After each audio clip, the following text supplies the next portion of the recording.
Hello everyone, good morning সবাইকে। আশা করি সবাই খুব ভালো আছো, সুস্থ আছো। আর আমার নতুন একটা ব্লগ ভিডিওতে তোমাদের সবাইকে অনেক অনেক স্বাগত।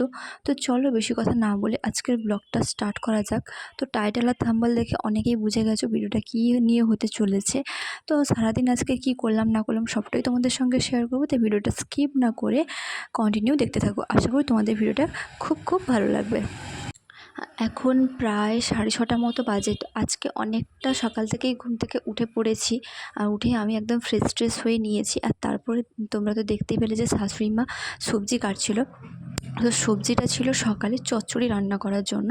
আর ওরা কারণ তোমাদের দাদাভাই আর শ্বশুরমশাই তো কাজ করতে গেছে, তো ওরা এলে খাবে, সেই জন্যই সকালে রান্নাটা তৈরি করে নিতে হচ্ছে তাড়াতাড়ি।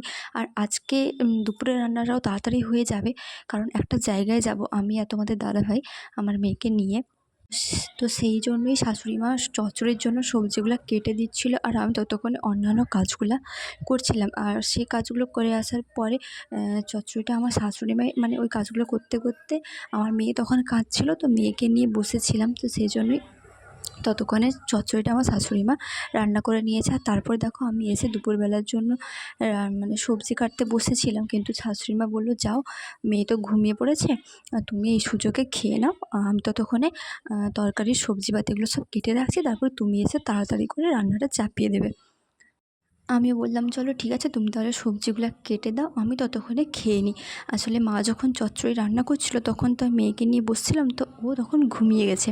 তো যাই হোক, ও ঘুমিয়ে গেছে। আর এই যে দেখো শাশুড়ি মা এখন আজকে সেরকম কিছু রান্না হবে না, যেহেতু অনেকটা তাড়াহুড়ো আছে, তো সেজন্যই এই যে লাউ ডাঁটা তুলে নিয়ে এসে লাউ ডাঁটার তরকারি হবে, আর দু তিনটে ভাজা হবে, ব্যাস, আর কিছু হবে না।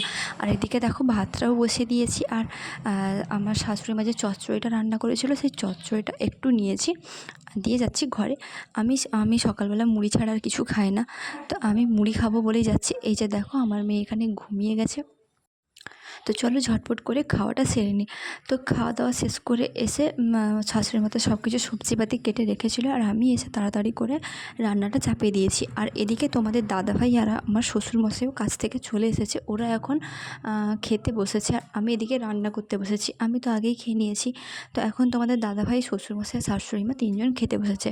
তো রান্নাবান্না কমপ্লিট করে আমি রেডি হচ্ছিলাম আর কি। হ্যাঁ, কোথায় যাব সেটা তো তোমাদেরকে এখনও বলা হয়নি। তো যাব বলতে একটু আমার মেয়ের আধার কার্ডটা এখনও হয়নি, তো মেয়ের আধার কার্ডটা তৈরি করার জন্যই যাব। তো সেজন্যই রেডি হচ্ছিলাম। আর এদিকে তোমাদের দাদাভাইকে দেখো, আমি যখনই না ক্যামেরা সেট করে রাখি, ও এসে সবসময় আমাকে এভাবে বিরক্ত করে। তো আমরা কিন্তু একা যাব না, যাব বলতে আমি তোমাদের দাদাভাই এখান থেকে যাব, আর আমার ননদ আর ওর হাজব্যান্ড ওর বাড়ি থেকে আসবে। তো আমাদেরকে যেতে বলেছিল 10টার সময়, কিন্তু আমাদের না রেডি হতে বাড়ি থেকে বেরোতে গিয়ে অলরেডি 10:30 বেজে গেছিলো। তো এই যে দেখো চলে এসেছি, আর আমাকে বলছিলো এতটা দেরি করলে কেন, অনেকটা লেট হয়ে যাবে। তা আমাদেরকে তো বলেছিল বাড়ি থেকে 10টার সময় বেরোতে, কিন্তু আমরা বাড়ি থেকে 10:30টায় বেরিয়ে এখানে পৌঁছোতে প্রায় 11টা মতো বেজে গেছিলো। সেজন্যই অনেকটা আমাদের লেট হয়ে গেছে। ওদের যদিও তাড়াতাড়ি হয়ে গেছে, কিন্তু আমাদের অনেকটা লেট হয়ে গেছে। আর তোমরা বলো তো এটা কোন জায়গা? কেউ যদি চিনে থাকো তাহলে কিন্তু অবশ্যই কমেন্ট করে জানিও। আর এখানে না ছিল ভীষণ গরম। যাই হোক, আমার ননদ সঙ্গে করে দুটো পাখা নিয়ে এসেছিলো, না হলে জীবনটাই চলে যেত। আর সেখান থেকে বেরিয়ে না মানে বেরোতে প্রায় আমাদের 12টা মতো বেজে গেছিলো। আর যেহেতু 12টা বেজে গেছিলো, তখন তোমাদের দাদাভাই বললো, চলো, তোমার বাবার বাড়ির কাছাকাছি যেহেতু এসেইছি, তাহলে চলো একবার ওখান থেকে ঘুরে আসি। আর বাবা মাকে না কিছুই জানাইনি আমরা যে আজকে এখানেও আসছি, সেটাও কিন্তু বলিনি। আর সেখান থেকে হঠাৎ করে এখানে চলে এসেছি। তো দেখো ও কী নিয়ে এসেছিলো, ও মিষ্টি আর স্প্রাইট নিয়ে এসেছিলো, তো সেটাই দিয়ে এলো মাকে গিয়ে।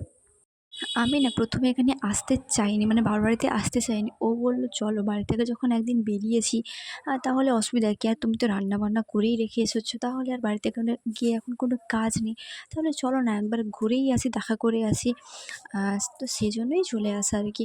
তারপরে মা ওকে স্প্রাইট দিচ্ছিলো, মানে ও শরবত খাবে না বললো, তো ওই জন্য এখন গরমের জন্য ওকে স্প্রাইট দিল।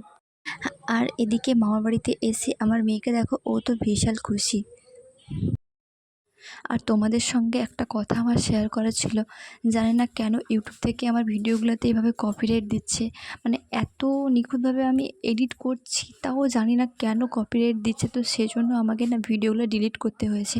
আর যেহেতু ভিডিওগুলো পোস্ট করার পরে আমি সঙ্গে সঙ্গে গ্যালারি থেকে ওগুলো ডিলিট করে দিয়েছিলাম, সেই জন্য যে নতুনভাবে আবার এডিট করে পোস্ট করব সেটা আর সম্ভব হচ্ছে না।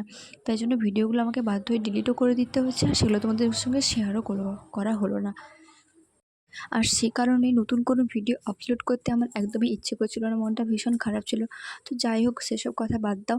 তো আজকের ভিডিওটা তোমাদের কেমন লাগলো অবশ্যই কিন্তু কমেন্ট করে জানিও। আর ভালো লাগলে অবশ্যই লাইক শেয়ার কমেন্ট করো, আর চ্যানেলটা অবশ্যই সাবস্ক্রাইব করে আমাদের পাশে থেকো। আর প্লিজ তোমরা জানাও যে তোমরা কীরকম ভিডিও দেখতে চাও।